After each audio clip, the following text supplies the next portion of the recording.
Hi, friend. Welcome back to the show. So, today's topic is really real, and I want it to be as truthy as it can be. I want it to be like the truthiest truth it can be. This is my second recording of this episode because I recorded the first and it just wasn't quite real enough. And I rarely re record an episode. I am all of the mindset, as you know, of like there is no perfection. Do your work and put it out into the world. But this, because it's such a core and deep message, I really wanted to come on here and do it again. So I know you didn't hear the first version, but I want you to know that my intention is for this to be as real and authentic as possible. So no matter where you are in your life on the happiness scale, let's call it, that you can take something away from this. So if you are at or close to rock bottom or you're going through challenges, maybe you're just like kind of holding steady, or maybe you're in a season of celebration. I want this to be relevant to all of those stages because that's real life. We go through seasons, we go through stages and phases. And I know I've been through all of them. And I know I'm going to continue to go through that cyclical nature of life, right? We are in constant ebb and flow. So when we talk about authentic happiness, I want to be clear that it's not about feeling good all the time. It's not about brushing stuff under the rug. It's about feeling true all the time, not about feeling good all the time. Can you be the truest version of yourself, whether you're in that really challenging season or if you're in a season of celebration or anywhere in the middle? Can you be who you are? Can you identify so deeply with your soul and your mission that you can say, no matter what, I'm a happy person? Happiness is the willingness and ability to be able to feel the full spectrum of emotions. It's living a mission-based, purpose-driven life, and it's connection to God, connection to yourself, and connection to the others around you. If you have those three things, that is authentic happiness to me. For the context of this conversation, I'm going to share a couple things about my life and various seasons I've had. And the first is shortly after giving birth to my first child 10 plus years ago, I had postpartum depression, anxiety, clinically, that's what they called it. What it was for me, not at the time, but now looking back, what it was for me is an awakening. So it was God, universe, higher power, soul, higher self, whatever the word is for you. It was God, that's the word for me, placing me in such a challenging season so that I could prove it to myself, that I could overcome it. And if I think about that time, which was in so many ways, like really, really agonizing. I mean, over all the challenging seasons of my life, I would call that one rock bottom. And when I think about, did I have the ability to feel all my feelings? I really didn't. Did I have connection to God? Did I have connection to myself? And did I have connection to those around me? I really didn't. And was I living with purpose and meaning? Was I living my mission or any mission? No, I really wasn't. And I think in a lot of ways, being kind of just plopped into rock bottom, which felt like all of a sudden, of course it wasn't, right? It was many, many years leading up to that, decades even. It gave me an opportunity to see the places where I was out of alignment, which was honestly nearly everywhere. It was the first time in my life that I took a look at my relationships. I was invited to take a look at how I was living, what I was consuming, and just many things were out of alignment. I was invited to, for the first time in my life, look, of course, outwardly, yes, like what are the things that are going on in my external environment, but really inwardly, what's going on in here? How am I feeling in here? What are my limiting beliefs? What have my relationships been built on? Have I taken a look at the trauma I experienced as a kid and would continue to experience for decades? And the answer was no. I had not taken a look at any of it. Contrasting that time in my life with another challenging season I went through, and that was kind of leading up to 2020 and the various things that were going on in our culture, yes.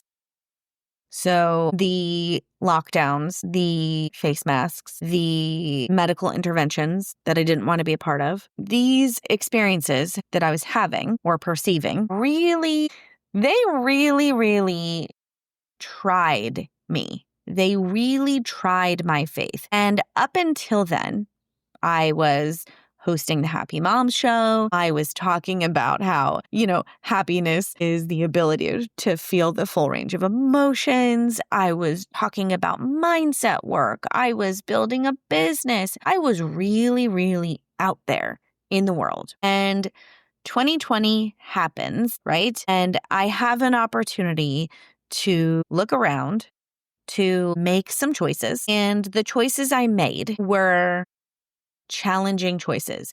They were for certain the path less traveled. One of the choices was I decided for my oldest child, who was going into kindergarten that August, that I would be homeschooling her. So I got together with a group of moms from our beloved play-based preschool, and we started a homeschool house. And gosh, there was so much joy in that season, and there was so much agony. While preparing this homeschool house, this beautiful home on this acre of property, not too far from where we used to live, with some of my beloved mama friends and their beloved babies and kids, I got a call from my husband one day. Rye, I lost my job. They fired me. I'm packing up my office. What? I had one of the mamas watch my kids, stepped outside, and I'm standing there on the patio with this beautiful homeschool house. And I'm like, can we really handle this right now? That's what I was thinking. We had many nights up late looking at each other going, what are we going to do? How are we going to get through this? What's the plan? And my husband formulated a plan. I trusted him. He consulted me on many of the professional choices he was about to make. And our response to each other is almost always, I got you. And it makes me emotional because I didn't quite, I really was trying to have faith, but on the outside, I said, I trust you wholly and completely. And 90% of that was true, but there was 10% of me that was really doubting, right? We would continue those handful of years between 2020 and I'd say 2022 to face the various challenges and even blessings that came our way. And what I want to really put a pin in is that both of these challenging seasons I'm talking about had their own kind of flavor, right? They were both unique in their own way. The difference, though, which I want you to really see, the difference is the challenge starting with homeschooling the kids and the husband's job loss and the various challenges we faced in that season. Was I able to feel the full range of my emotions? Yes, I was. Was I still practicing? Yes. Was I still like the little wobbly deer legs when the deer is just born? Yes, I was. It wasn't perfect, but was I able to feel the full range of emotions in that season? Yes. Did I feel connected to God, to myself, and to others? Yes. And was I living from a mission-driven place? Yes. And it's during that challenging season that my mission statement, my worldview was born. I believe we can change the world by starting at home, because everything that was going on outside in the big world that seemed scary and horrific, and, much of many scary and horrific things are still going on today, right? Despite all of those things going on externally, and the different feelings it brought up for me, and the way it was a mirror for me to look at in my life, how I'm out of alignment. The way it was an opportunity for me to walk through a season of being with my young children when my intention was to just send them to the school up the road. God had different plans for me. I accepted the mission. Yes.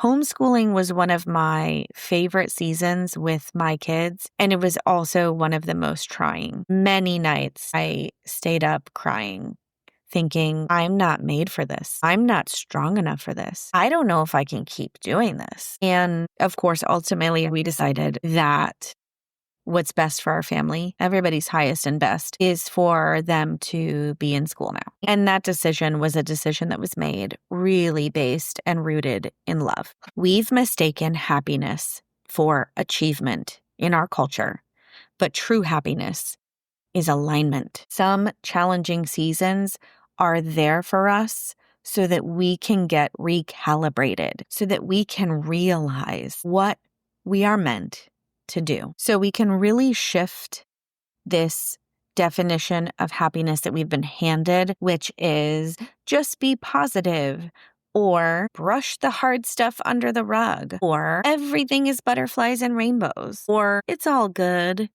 when you're really screaming inside because you want to actually say what's true for you. We can reframe happiness as presence and purpose, not an absence of pain. We are able to feel pain. We are able to feel grief. We are able to feel frustration, sadness, disappointment, and still be happy. Two things can be true at the same time. I want you to know that this conversation is so much more the truth than what I had originally recorded. And I'm so glad I sat down to do this. I love having these solo chats with you. Follow the podcast if you're not already. That way you can get these solo chats straight in your feed and the amazing interviews I have coming up too. So follow the pod if you haven't already. And if there's an expert or author or someone you are just like really, really wanting to hear on the show, send me an email. It's hello@raisingwildhearts.com. I love getting recommendations from you guys. I get like 20 something pitches, maybe even more per week. And, typically they're just from like PR companies and they're like written by AI. But I would love a human to tell me like, hey, I know this person, or hey, I'd love to be on the show. And here's what I can offer your audience. Like, I would love that. So email me at hello@raisingwildhearts. And you know what's really funny is that I never hear from any of you. Like every once in a while on Instagram, like somebody will like comment on something, but I really don't hear from you. And so this is like pretty one-sided, but I'd love for this to become a two-sided conversation. And so one of my intentions moving forward is to really, really chat with you, like hear from you too. So tell me if you know about a happiness expert that I should have on the show. Tell me the great book that you're reading that you think I would just love and that I should add to the book list. So what I really want to leave you with also is that I want to be super clear Like, I do not have life figured out. I will be a student of life forever. Like, I am here, I am learning, I am growing, and I don't have it all figured out. So I'm not telling you, like, from this high horse, like, this is what you should do. What I'm inviting you is to take a look at the 3 areas in your life. 1, can you feel the full range of emotions? Ask yourself, can I feel the emotions? Can I feel joy? Can I celebrate my wins? Can I really savor what's good in my life? What about like contentment? I went through a stage where I just thought, like, my intention is just to be content. Can you lean into contentment or monotony? And then can you lean into grief? Can you lean into rage? How about fear? Can you be leaning into the full spectrum of human emotions? The entire reason we are here on this earth, to feel what we feel, to help it let us become more of who we are. Can I feel the full range of emotions? The second thing, am I connected to God, a higher power, something bigger than me, something divine? Am I connected to myself? And am I connected to the ones that I love? Am I connected to others? Really be honest with yourself. Sometimes it's not the answer we want to hear. And that's okay. We don't have to judge. We can take small steps forward to be more aligned in our lives. And then the third invitation is, am I living on purpose? Am I living a mission-based life? Do the things on my calendar reflect my values? Does the way I spend my time align with what I'm here to do?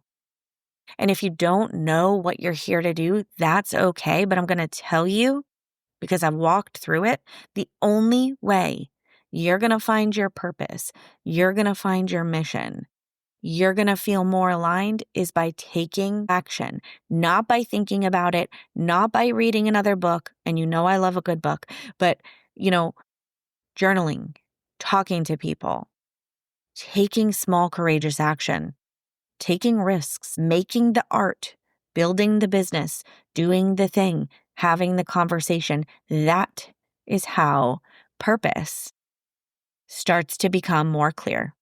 I promise you that. If you loved this conversation and got something out of it, leave a review on Spotify or Apple or wherever you're listening. I so appreciate your reviews. I love reading your words. And text this episode to a friend who might need to hear this. The friend who's celebrating her wins in her life, or the friend who's going through a hard season. Love you guys.